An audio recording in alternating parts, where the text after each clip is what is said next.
अलीराजपुर के जोवट में होने वाले विधानसभा उपचुनाव के लिए बीजेपी ने एक बार फिर से नई रणनीति अपनाई है। चर्चाएं इस बात की हैं कि फिर से बीजेपी अपने उम्मीदवारों को लेकर एक रिवीजन कर रही है, अपने फैसले को रिवाइज कर रही है। इस कड़ी में जो पहले नाम तय माने जा रहे थे, जैसे पूर्व विधायक माधो सिंह डाबर, दूसरा नाम आ रहा था दीपक चौहान का, फिर एक नाम आ रहा था भदू पचाया का, मुकाम सिंह डाबर का, भूपेंद्र डाबर का।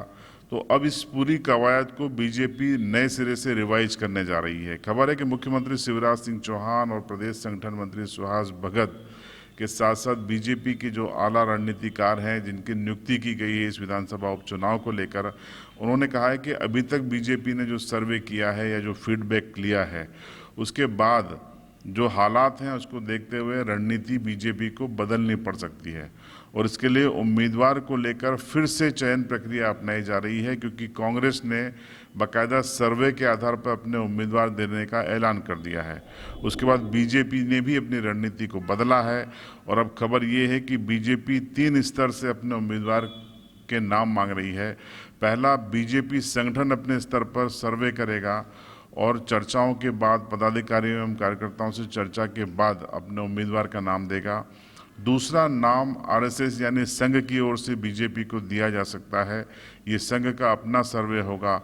और तीसरा, जैसा कि आप जानते हैं कि जो रूलिंग पार्टी होती है वो खुफिया एजेंसियों का इस्तेमाल भी करती है इस काम के लिए कि किसको टिकट दिया जाए या न दिया जाए।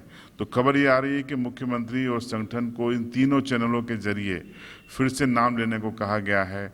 और आपको ये भी बता दें कि कई जो ऐसे लोग हैं जिनके नाम दावेदारी में हो सकते हैं, उनके पूरे बायोडाटा को खुद भोपाल से संगठन फ़ोन करके मांग रहा है। ऐसे फ़ोन कॉल्स पहुँचे हैं, कई लोगों के पास पहुँचे हैं और अब उनको पूरा बायोडाटा संगठन अपनी ओर अपने पास बुलवा रहा है। उसके बाद अपने स्तर पर उनकी क्या क्षेत्र में छवि है, जनता के बीच में उनकी कितनी पकड़ है, कार्यकर्ताओं में उनकी कितनी लोकप्रियता है, इन सब को आधार बनाया जाएगा। तो ये कहा जा सकता है कि जब दहलीज पे बीजेपी खड़ी है तब वो किसी भी तरीके के समझौते के मूड में नहीं है। दमोह उपचुनाव को हारने के बाद बीजेपी के लिए मध्य प्रदेश में होने वाले विधानसभा उपचुनाव को जीतना जरूरी है। आपको बता दें कि निवाड़ी जिले की पृथ्वीपुर, सतना की रेगांव और अलीराजपुर की जोवट में विधानसभा उपचुनाव होना है और मध्य प्रदेश की खंडवा लोकसभा सीट पे भी उपचुनाव होना है। ऐसे में अगर ये ज़्यादातर सीटें बीजेपी हार जाती है तो शिवराज सिंह चौहान के लिए मध्य प्रदेश में मुश्किल होगी और उनकी सीट पर पहले से ही मंडरा रहा खतरा और बढ़ जाएगा। ऐसे में जीरो टॉलरेंस की पॉलिसी शिवराज सिंह चौहान अपना रहे हैं और बताया जाता है कि इस उपचुनाव में उम्मीदवार का चयन भी खुद करने के मूड में है।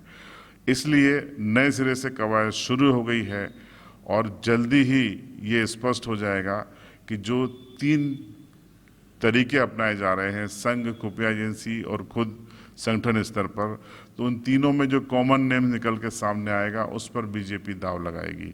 तो जो भी अपडेट होगा हम आपको ज़रूर बताएंगे। फिलहाल आप चैनल को सब्सक्राइब करें, बेल आइकन दबा दें ताकि आपको हमारे वीडियो के नोटिफिकेशन मिलते रहें।